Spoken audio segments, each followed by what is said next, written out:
tubo.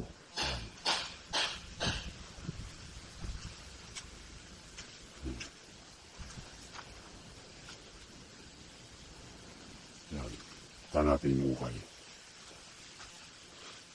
Sila. Yung mga bakal. Tutubuan namin na sa 20 feet na kami. Saka bumigay ang timber namin ng mga welding. Ayan, pakita ko sa inyo. Yan, tubo. Yan.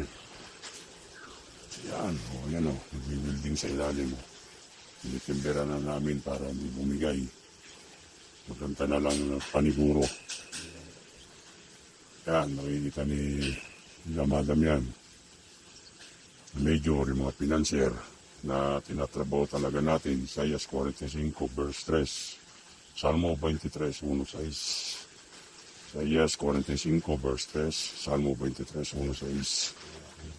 Bigay sa amin ang aming hinihingi ng kayamanan sa ilalim ng lupa. Nandun yung bunker sa bahay na yan.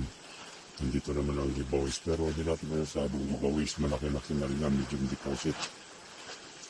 Nasa east ang bahay, west dito, malubog ng araw. Tapos east doon, west, tapos north and south. Yan. Yan o, tinitimbera na bakal. Yan. Yan na, kikita ninyo. May weldingan hanggang baba. Yan, weldingan yan. Para surbol, 20 feet na tol. Yan, may weldingan. Yan. Yan ang mga namin. Na-hinire ni Bugs na builder, foreman, at saka yung carpenter. Muntik na Yes na. Para makita ng mga pinanser saan pumupunta ang pera nila, budget, nasa tao, sa mga gamit, kahoy, timber, bakal, mga materyales. Yan, ang ganda ng pagkuhukay natin ito, bibigyan na niya sa atin.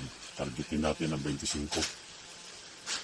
Tariano namin ito, nasa ilang feet na tubog. Limit mo.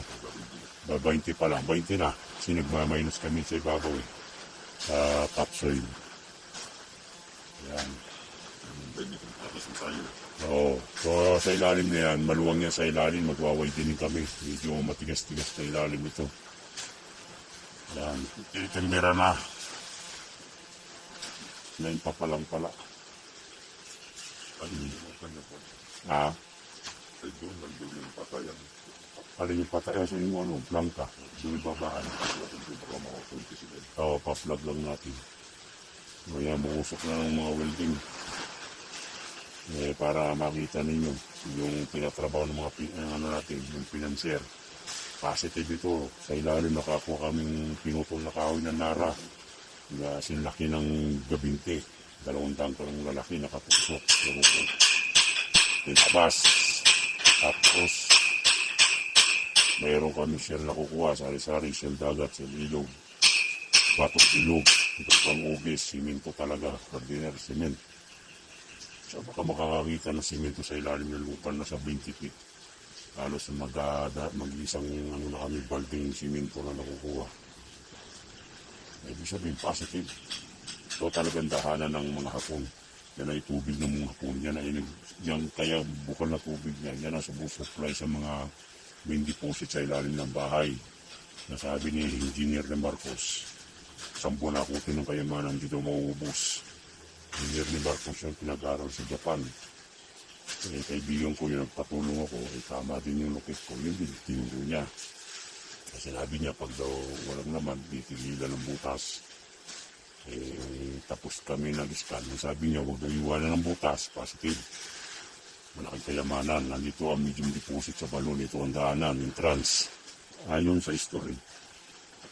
Dito naman sa papunta ron, mayroong nara, ay Balite. mga 20 meters ang galing dito sa Balon papunta north. Papunta naman south. Andun naman ako Takure, 17 meters. Ang sabi na natin din kung Takure. Munyon, Kudrado. Papunta naman dito sa Balubo, malaking Balubo, 10 meters. Bali, ito'y naka-triangle, naka-triangle ng kahoy. Nandun na may malaking kakawate, Madre Cacao. Mga 10 meters ang layo. 10 meters. Sa muon galing doon. 10 meters din, 17 meters. Nakuha ng Takore doon. Dito yung malaking puno din na Madre Cacao. Yan. So, nandito naman yung Lumang Balon, Takad. Nandito naman yung Balite. So, nandito naman yung malaking Balubo. So, ibig sabihin, naka-diamond o triangle deposit. Mga puro na sa gitna ito. Balikan natin uli ang welding. Yan ang musok na. Kung ganito na lang, sobrang haba ng video natin ito. Ibigyan na natin ito.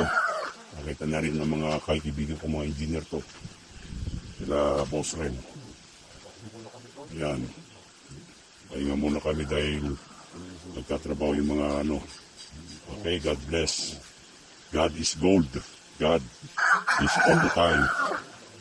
God is good all the time. God is gold. Give me the gold, give me the gold. Amen. Hallelujah. Praise the Lord.